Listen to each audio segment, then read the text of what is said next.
mnemotécnicamente en la cabeza como coagulación intravascular diseminada, pero realmente es más típico justamente por el hecho de haber más sepsis y ser algo mucho más evidente, el que más bien haya una fibrinolisis suprimida. Y esto más bien lo que termina generando es justamente cuadros protrombóticos muy extensos en muchos órganos, donde a lo mejor las plaquitas no están tan consumidas, o a lo mejor los factores o a lo mejor el INR no está aumentado. Sin embargo, esto ocurre dentro de la sepsis. Se producen cuadros microvasculares que no terminan de alterar los factores de coagulación.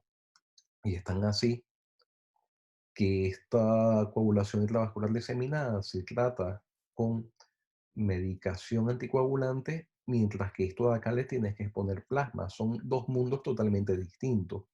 Y luego hay una tercera que es muy interesante que se llama la coagulación intravascular diseminada balanceada, que parece como un término nuevo, pero realmente de esto se venía pensando hace bastante tiempo y que está más relacionado con el cáncer.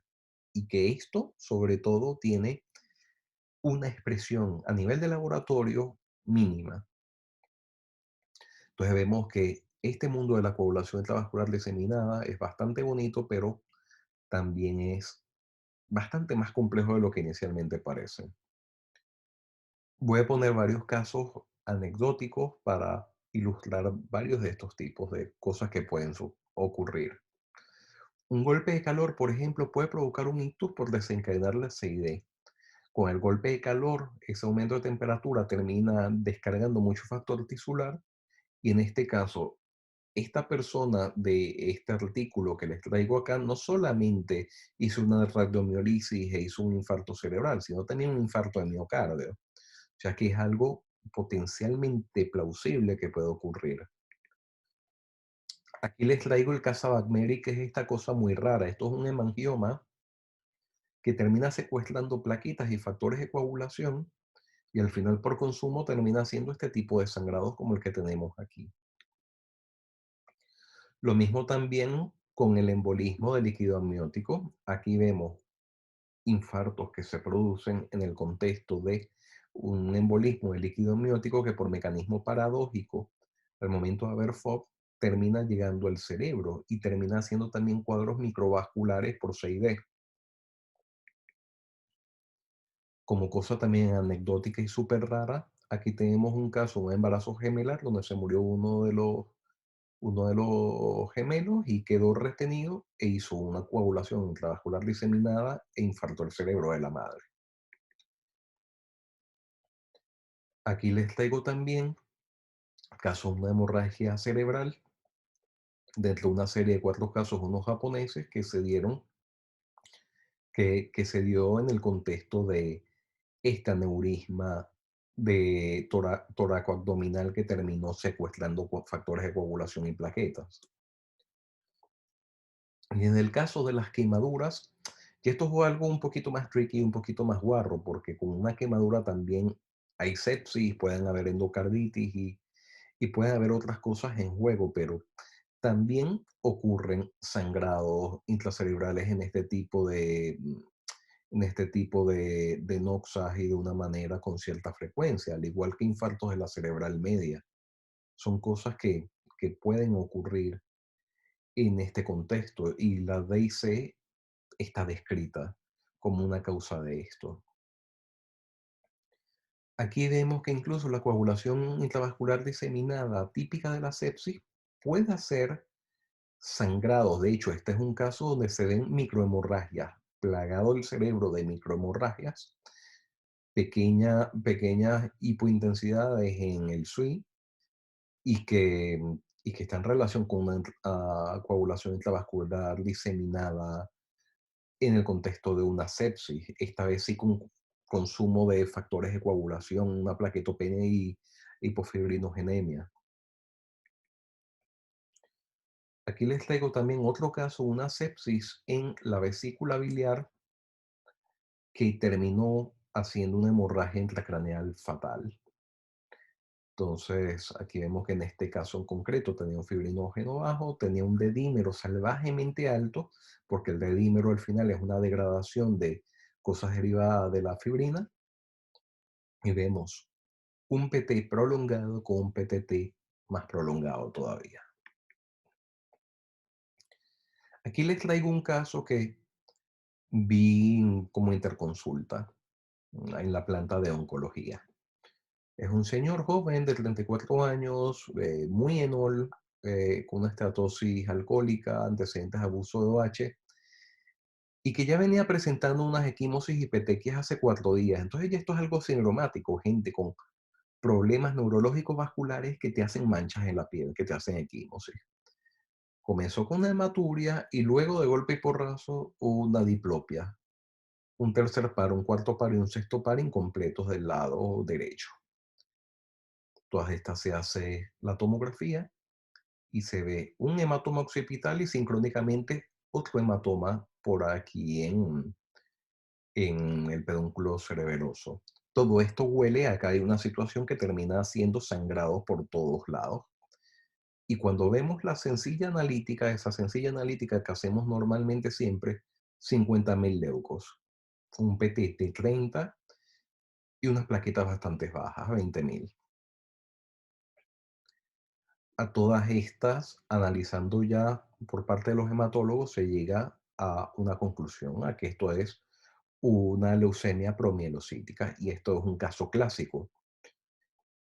Aquí vemos que la leucemia promielocítica es de estas cosas que se curan en oncología, son leucemias agradecidas desde ese punto de vista de la curación. Se les pone ácido retinoico y van bastante bien. Ataca a gente muy joven, pero suelen ir bien.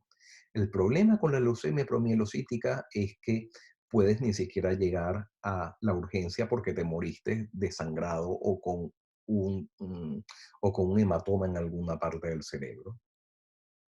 Y es que, ¿qué es lo que sucede? Estas células de la leucemia promielocítica están cubiertas por una molécula que se llama nexina. Y la nexina es especial para atrapar a estos cositos azules que son plasminógenos y estos cositos amarillos que son el activador tisular del plasminógeno. Y cuando los une, sorpresa, se forma plasmina.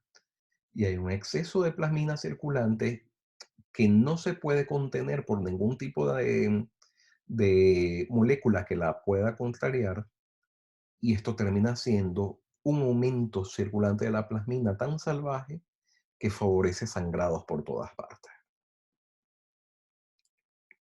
Otro tipo de caso clásico es el hecho de que haya leucostasis. Estos son leucocitos en un vaso sanguíneo que lo revientan ya de por sí. Entonces tenemos que hay incluso modelos de predicción de quién te puede hacer un sangrado intracraneal en un cuadro promielocítico. Y son esta gente que tiene unos leucos por encima de 50.000, gente que tiene una plaquetopenia importante y gente que tiene un PT prolongado.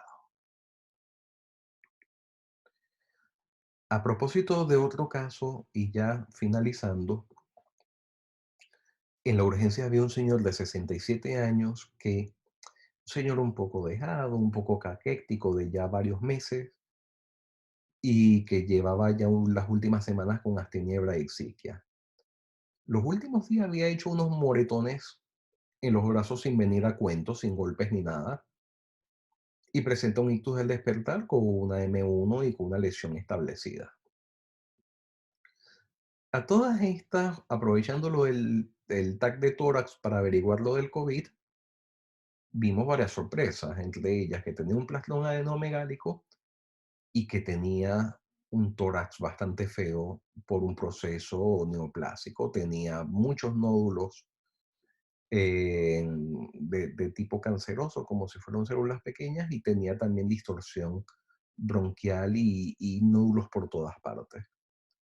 A todas estas, con un PT normal, un PTT normal, un fibrinógeno normal y con plaquitas normales. Y aquí vamos a lo que yo les había comentado.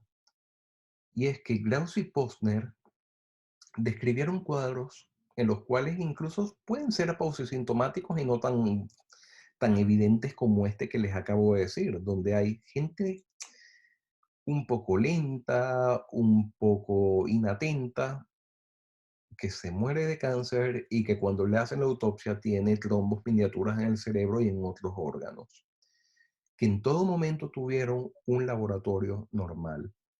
Y esto es lo que ellos plantearon como una versión larvada de coagulación intravascular diseminada, también conocida como coagulación intravascular diseminada crónica. Y en la serie de Grauch y Postner dicen que la endocarditis marántica es la más importante, pero la segunda más importante es esta coagulación intravascular diseminada crónica, que es algo que o puede ser ictus de vasos de mediano calibre bastante importantes, o puede ser cuadros microvasculares bastante pequeñitos, pero que van generando bastante carga de lesión y que terminan haciendo un impacto en la vida diaria. Y vemos que incluso se forman coágulos como estos son coágulos, trombos que se han formado de muy pequeño tamaño, pero también células tumorales que se van desprendiendo y forman coágulos de células tumorales como estas de aquí. Y aquí les traigo esta tablita donde vemos que la leucemia, como les habíamos dicho, los cuadros leucemoides suelen hacer hemorragias cerebrales, mientras que los infartos cerebrales están más en el contexto de los adenocarcinomas y de los linfomas también. Hoy en día sabemos que hay cosas que hacen sospechar que un ictus del que no se consigue etiología potencialmente pueda ser relacionado con cáncer. Entre ellos que sean infartos pequeños multiterritoriales. Multiterritoriales que afecten tres territorios, que afecten territorio anterior de un lado, territorio anterior del otro y territorio posterior. Esto es lo que recientemente se ha conocido como el signo de los tres territorios y que es algo que podría ser potencialmente muy útil porque puede hacerte esta alerta de que a lo mejor estamos sobre un cuadro neoplásico con esto, coagulación intravascular diseminada, bastante larvada y crónica, pero al mismo tiempo también lo puede discriminar bien de la fibrilación auricular. La fibrilación auricular nada más ataca dos territorios, es decir, puede ser el territorio anterior y el posterior, puede ser el derecho al izquierdo, pero que afecte los tres y que sean lesiones pequeñas, esto puede hablar bastante sobre una malignidad oculta. Y entonces, bueno, esto es ya todo lo que les venía a presentar y muchísimas gracias por su atención y espero que les sea útil y que les haya gustado.